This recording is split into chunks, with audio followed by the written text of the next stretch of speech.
ایک اور صفت اور وصف جو قرآن نے عموماً انبیاء کے لیے ذکر کیا وہ یہ ہے کہ کوئی بھی نبی جب اللہ کی طرف سے مبعوث ہوتا ہے تو وہ اسی زبان میں مبعوث ہوتا ہے کہ جو اس کی قوم کی زبان ہے. سبحان اللہ. یعنی چاہے وہ رسول کسی خاص قوم کے لیے ہو، اس کی رسالت کسی خاص قبیلے کے لیے، کسی قوم کے لیے، بنی اسرائیل کے انبیاء کی عمومی جو ہم پڑھتے ہیں، یا وہ نبی ہے کہ جو عمومی رسالت کا حامل ہے، عالمگیر رسالت کا حامل ہے، چاہے وہ کسی خاص قوم اور قبیلے کے لیے ہے، چاہے وہ عمومی رسالت رکھتے ہیں، وہ اپنی قوم کی زبان میں ہی گفتگو فرماتے ہیں. یعنی کہ اگرچہ وہ تمام عالم کے لیے نبی ہوں لیکن جس قوم میں وہ آئے ہیں اس کی زبان میں گفتگو فرمائیں گے. اور اس کو اللہ رب العزت نے قرآن کریم میں مختلف آیات میں بیان فرمایا ہے. آیات کو ذکر کرتے ہیں. پہلی آیت سورہ مبارکہ دخان کی آیت نمبر 58، اس میں ارشاد فرمایا فَإِنَّمَا يَسَّرْنَاهُ بِلِسَانِكَ لَعَلَّهُمْ يَتَذَكَّرُونَ، بس ہم نے اس قرآن کو آپ کی زبان میں آسان کر دیا. آپ کی زبان میں آسان کر دیا کیوں؟ تاکہ وہ نصیحت حاصل کریں. آپ کی زبان کون سی ہے؟ آپ کی زبان وہی ہے کہ جو آپ کی قوم اور قبیلے کی زبان ہے. اور یہ بدیہی سی بات ہے کہ جس قوم کو پیغام دینا چاہتے ہیں اگر اس کی زبان میں پیغام نہیں ہوگا تو وہ کیسے سمجھ پائیں گے؟ دیکھیں، زبان افہام و تفہیم کا بنیادی ترین وسیلہ ہے. آپ اشارے سے بھی کام لے سکتے ہیں اور مختلف، لیکن زبان جو ہے وہ بنیادی کردار ادا کرتا ہے. اگر یہ زبان وہ نہ ہو کہ جس میں مبعوث کیا جا رہا ہے تو تفہیم کا مرحلہ جو ہے وہ افہام و تفہیم کا مرحلہ جو وہ آسان نہیں ہوگا. یا سورہ شعراء، جس طرح کہ قبلہ صاحب نے ارشاد فرمایا، اور سورہ شعراء میں بہت سی آیات ایسی ہیں کہ جس میں انبیاء کے حالات کا تذکرہ ہے. محترم ناظرین انشاءاللہ رجوع فرمائیں گے. سورہ شعراء کی آیت نمبر 193 سے لے کر 195 تک، اس میں ارشاد ہے نزل بہ الروح الامین علی قلبک لتکون من المنذرین بلسان عربی مبین. خوب اللہ رب العزت پاک پیغمبر کو ارشاد فرما رہا ہے کہ جسے روح الامین نے اتارا آپ کے قلب پر تاکہ آپ تنبیہ کرنے والوں میں سے ہو جائیں.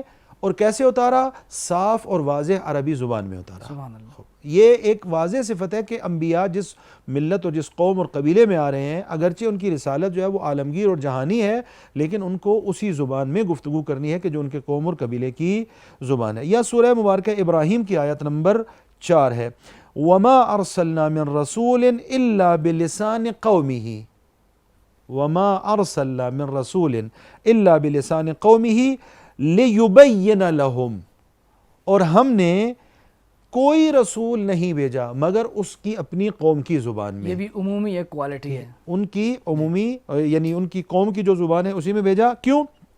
تاکہ جب زبان ایک ہے تاکہ وضاحت سے اپنی قوم کو سمجھا سکیں. یہ 3 صفات عموماً جو قرآن کریم نے ذکر فرمائی.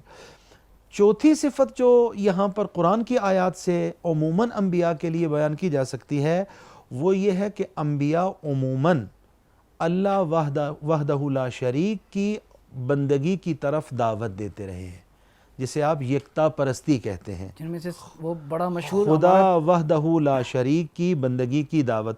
اب دیکھیں، عنوان ہے ہمارا عقیدہ، توحید و عدل کی بحث آپ فرما چکے ہیں، لیکن ان کو آپس میں مربوط کر کے دیکھیں گے. بحث نبوت ہے، انبیاء بلاتے کس کی طرف ہیں؟ اسی وحدہ لا شریک کی طرف. 1,24,000 انبیاء سب کے سب نے کیا کیا؟ پیغمبروں نے اسی خدا وحدہ لا شریک کی قولوا لا الہ الا اللہ تفلحوا. اچھا، اس میں یہ عمومی اوصاف ہیں انبیاء کے، تمام انبیاء کے عمومی اوصاف ہیں. بہت سی آیات میں اس بات کی طرف رہنمائی موجود ہے. پہلے نمبر پر جو آیت ذکر کروں گا سورہ نحل کی آیت نمبر 36 ہے. اس میں ارشاد ہوا وَلَقَدْ بَعَثْنَا فِي كُلِّ أُمَّةٍ رَسُولًا أَنِ اعْبُدُوا اللَّهَ وَاجْتَنِبُوا الطَّاغُوتَ، اور بتحقیق ہم نے ہر امت میں ایک رسول بھیجا، ہر امت میں ایک رسول بھیجا، اور کیا کہ اللہ کی عبادت کرو اور طاغوت کی بندگی سے اجتناب کرو. ہر امت کے رسول نے کیا کہا؟ اللہ کی عبادت کرو اور طاغوت سے دوری اختیار کرو. سورہ انبیاء کی آیت نمبر 25 ارشاد ہوا وَمَا أَرْسَلْنَا مِن قَبْلِكَ مِن رَسُولٍ إِلَّا نُوحِي إِلَيْهِ أَنَّهُ لَا إِلَهَ إِلَّا أَنَا فَاعْبُدُونِ. کہ میں ہی رب ہوں، میں ہی اللہ ہوں، عبادت کس کی کرنی ہے؟ صرف اور صرف میری عبادت۔ اور یہ اللہ نے کس کی طرف کس پر آیت نازل کی؟ پیغمبر پر، اور آیت نازل کر کے کیا فرمایا؟ میں نے سب انبیاء کو یہ کہا ہے کہ سب سے کہہ دو کہ اللہ میں ہوں، عبادت کا حق بھی صرف اور صرف میرا ہے۔ یہ عمومی اوصاف ہیں جو اللہ رب العزت نے قرآن کریم میں انبیاء کے بیان کیے۔ اور 5ویں نمبر پر جو وصف انبیاء کا عموماً ذکر کیا جا سکتا ہے وہ یہ ہے کہ تمام انبیاء عموماً اخلاقی مفاسد، اخلاقی برائیوں اور معاشرے میں جو اقدار کے وہ دھجیاں بکھیری جاتی ہیں اخلاقی اقدار کی، اس کے خلاف انہوں نے جہاد کیا ہے۔ تمام انبیاء نے اپنی قوم، اپنی ملت، اپنے قبیلے میں جو مفاسد اخلاقی ہیں، جو اقدار کو پامال کیا جاتا ہے، ان کے خلاف انہوں نے جہاد کیا۔ اچھا، یکتا پرستی بھی کرتے رہے اور مفاسد اخلاقی کے خلاف جہاد بھی، عالم جہاد بلند کرتے رہے سارے انبیاء۔ مثال دوں گا، اور یہ مثال ظاہر ہے کہ انبیاء کی قرآن کریم ذکر فرما رہا ہے ان امتوں کی، تو آج کے دور میں بھی اس کو اگر ملاحظہ کیا جائے تو آج بھی اگر کہیں پر یہ مشکل ہے تو اس کا مقابلہ ہونا چاہیے۔ مثال ہے حضرت شعیب کی علی نبینا و علیہ افضل التحیۃ والسلام۔ حضرت شعیب کے زمانے میں ایک معاشرتی برائی جو بڑی عام تھی اور جس کے ساتھ حضرت شعیب نے یکتا پرستی کی دعوت کے علاوہ جہاد کیا، وہ تھی کم فروشی، کم تولنا، ناپ تول میں کمی کرنا۔ اور حضرت شعیب نے اس کے خلاف کیا کیا؟ جہاد کیا اور علم جہاد بلند کیا۔ کیا ارشاد ہے؟ سورہ مبارکہ شعراء ہے، آیت نمبر 181 سے 183 تک۔ اوفوا الکیل ولا تکونوا من المخسرین وزنوا بالقسطاس المستقیم ولا تبخسوا الناس اشیاءہم۔ یہ سورہ، تم پیمانہ پورا بھرو اور نقصان پہنچانے والوں میں سے نہ ہونا، اور سیدھی ترازو سے تولا کرو اور لوگوں کو ان کی چیزیں کم کر کے نہ دیا کرو۔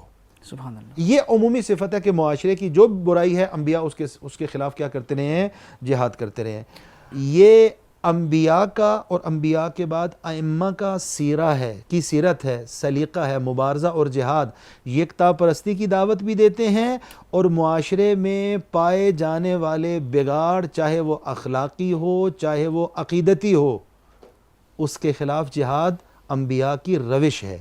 اور آج اگر کوئی عقیدے کے خلاف ہونے والے انحراف کے مقابلے میں قد علم کرتا ہے تو وہ حقیقت میں انبیاء کی روش پر چل رہا ہے اور ائمہ ہدیٰ علیہ السلام کی سیرت پر چل رہا ہے۔ اور بڑے اعزاز کی بات ہے معاشرے کے یہ جو انحرافات ہیں ان میں اصلاح کی ذمہ داری۔ یا مثال کے طور پر حضرت لوط کے زمانے میں جو برائی پائی جاتی ہے، خوب اس کے بارے میں بھی حضرت لوط نے جہاد فرمایا۔ سورہ مبارکہ شعراء ہی کی آیت نمبر 165 اور 166 میں محترم ناظرین، گویا کہ یہ عمومی پیغام ہو چکا ہے، یعنی کہ وہ جہاں توحید کا پیغام دیتے تھے وہاں تہذیب حیات، تہذیب زندگی بھی انبیاء نے سکھائی ہے۔